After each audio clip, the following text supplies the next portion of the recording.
She was smuggled into his bedroom, inside a carpet. He was 52 years old, married, and the most powerful man in the world. She was 21, spoke 9 languages, and ruled the richest kingdom on earth. Their first night together lasted 3 days, and by the time it was over, she was pregnant with his child. This is the story of how Cleopatra seduced Julius Caesar and almost conquered Rome from the inside. But first, let me tell you about the carpet. October 48 BCE, Alexandria, Egypt. Julius Caesar arrives in Egypt chasing his greatest enemy, Pompey the Great. These two Romans have been fighting a civil war that's torn the Republic apart. Caesar expects to capture Pompey and end the war. Instead, he finds Pompey's severed head waiting for him on the dock. The Egyptians have killed Caesar's enemy, thinking this will make Caesar happy. They're wrong. Caesar is furious, not because he loved Pompey, but because Romans don't kill Romans. That's Caesar's job. But there's a bigger problem. Egypt is in the middle of its own civil war. Queen Cleopatra VII is fighting her younger brother, Ptolemy XIII, for control of the throne. And Caesar? He's stuck in the middle with 4,000 Roman soldiers, surrounded by a hostile city of 500,000 Egyptians. He needs allies, fast. That's when Cleopatra makes her move. Cleopatra has a problem. Her brother controls Alexandria. His soldiers guard every entrance to the royal palace. If she tries to meet Caesar openly, she'll be killed before she reaches the door. So she comes up with a plan that's either brilliant or insane. Her servant, Apollodorus, rolls her up inside a large carpet. Not a small decorative rug, a massive, heavy carpet big enough to conceal a human being. He carries it through the palace gates, past the guards, straight to Caesar's private chambers. The guards think it's a gift, a beautiful carpet for the Roman general. Apollodorus unrolls it at Caesar's feet. Out tumbles Cleopatra. Now imagine you're Julius Caesar. You've conquered Gaul. You've crossed the Rubicon. You've defeated your greatest rival. You think you've seen everything.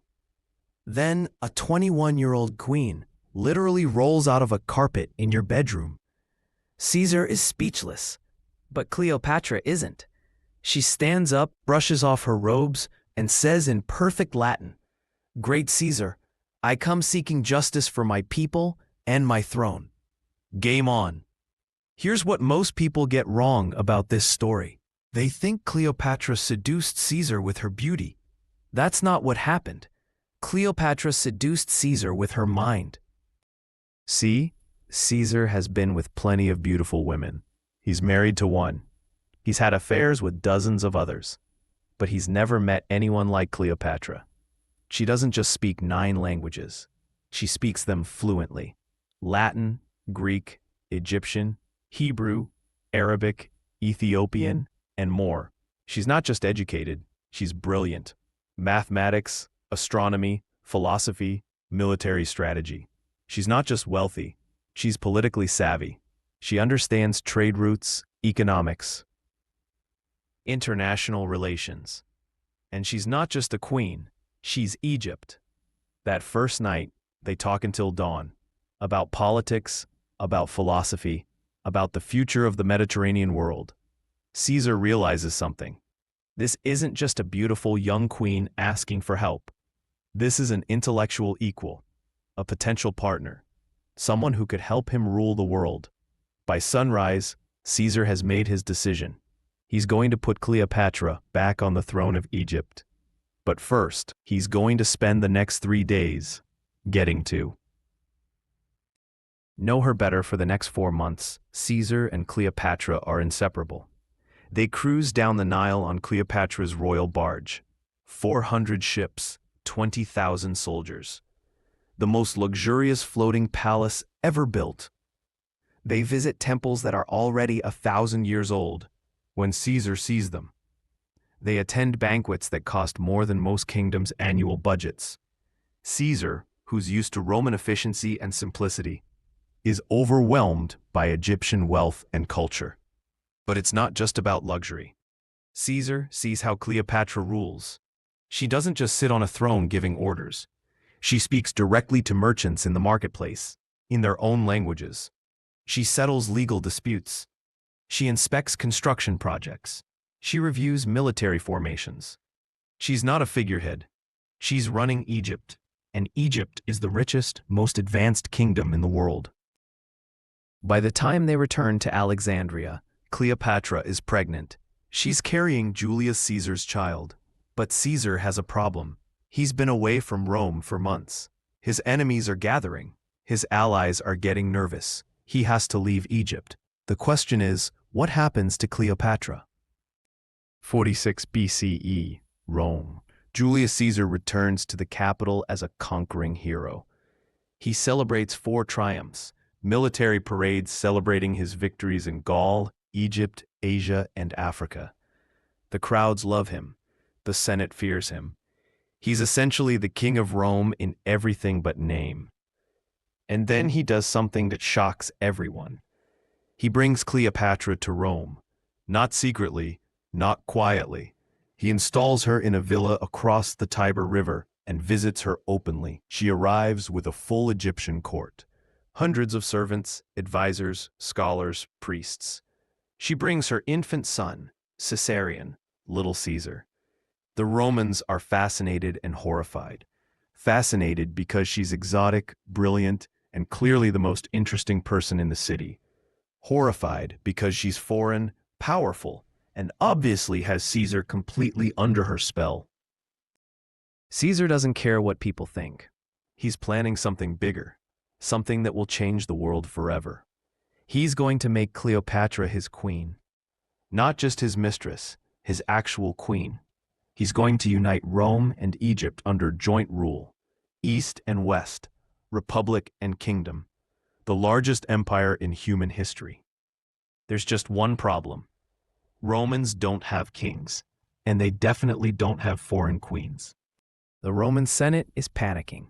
Caesar is acting more like a king every day. He sits on a golden chair. He wears a laurel crown. He makes decisions without consulting anyone. And now he's talking about changing the laws so he can marry his Egyptian queen. If that happens, Caesarion becomes Caesar's legitimate heir.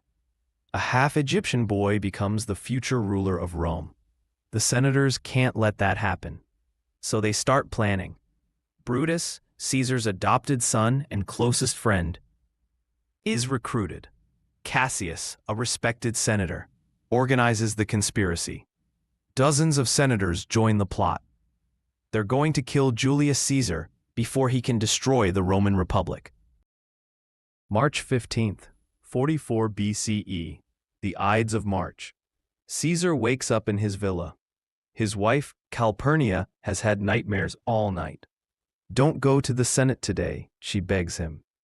A soothsayer stops Caesar on the street. Beware the Ides of March. Even Caesar's closest advisors are nervous.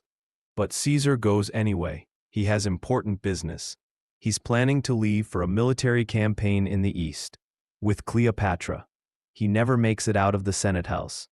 23 stab wounds, 60 conspirators. The most famous assassination in history. Caesar falls at the base of Pompey's statue.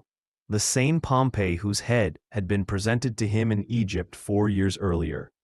The irony is perfect and terrible. When news reaches Cleopatra, she knows immediately what it means.